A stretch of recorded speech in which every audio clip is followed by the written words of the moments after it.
नमस्कार, जय हिंद दोस्तों। आप सभी का स्वागत है। मेरा नाम है चंद्र कुमार। तो दोस्तों, आइए जानते हैं सिद्ध साहित्य। सिद्धों की संख्या 84 मानी जाती है और इनका जो केंद्र है वह श्रीपद पर्वत था। और सिद्धों ने संधा भाषा शैली का प्रयोग किया, ये तो सभी जानते हैं। और 84 सिद्धों के नाम इस प्रकार से हैं, जैसे लोहीपा, लीलीपा, वेरूपा, डोम्बीपा, शब्बरपा, सरहपा, कंकालीपा। इस तरीके से 84 नाम है। लेकिन दोस्तों, ये क्रम नहीं है इनका। और इनके जो क्रम ज़्यादातर माना जाता है, जो इनका क्रम है वह सरहपा, शब्बरपा, लुईपा, डोम्बीपा, कड़हपा और कुकुरीपा, इस तरीके से माना जाता है। तो चलिए अब जान लेते हैं सरहपा से संबंधित कुछ महत्वपूर्ण तथ्य। सिद्ध साहित्य का प्रथम कवि सरहपा को ही माना जाता है और सरहपा को सरोजवज्र, राहुल भद्र और अन्य नामों से भी जाना जाता है।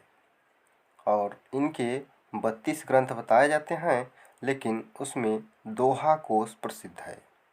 और हिंदी में सर्वप्रथम चौपाई और दोहा पद्धति का प्रयोग इन्होंने किया अपनी रचनाओं में।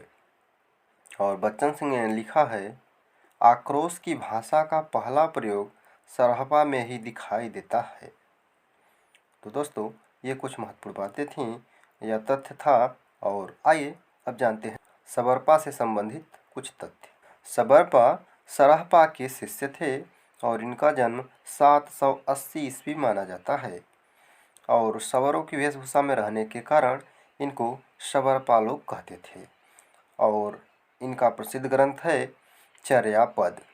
और चर्यापद एक प्रकार का गीत है जो प्रायः अनुष्ठानों के समय गाया जाता है।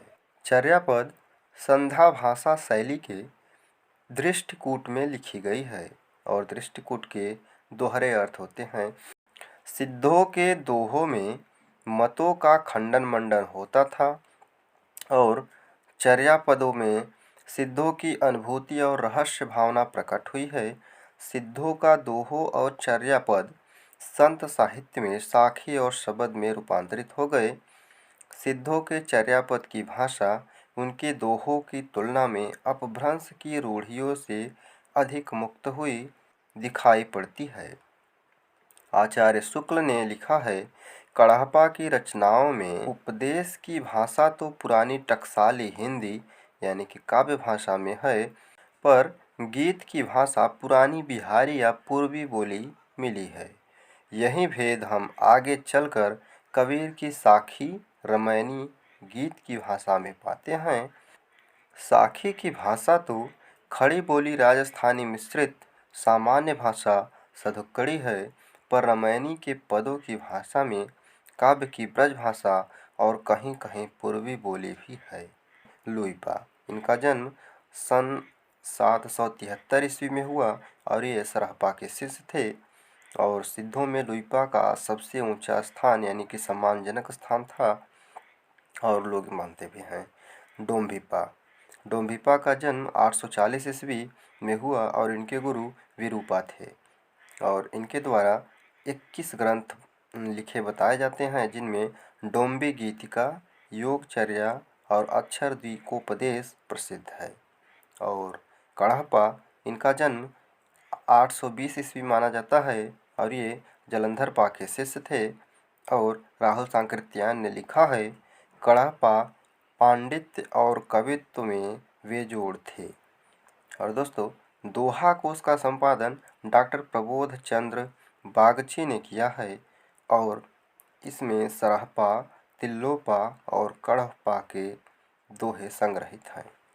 हरप्रसाद शास्त्री ने सिद्धों की रचनाओं का संग्रह बंगला अक्षरों में बौद्ध गान और दुहा के नाम से निकाला था।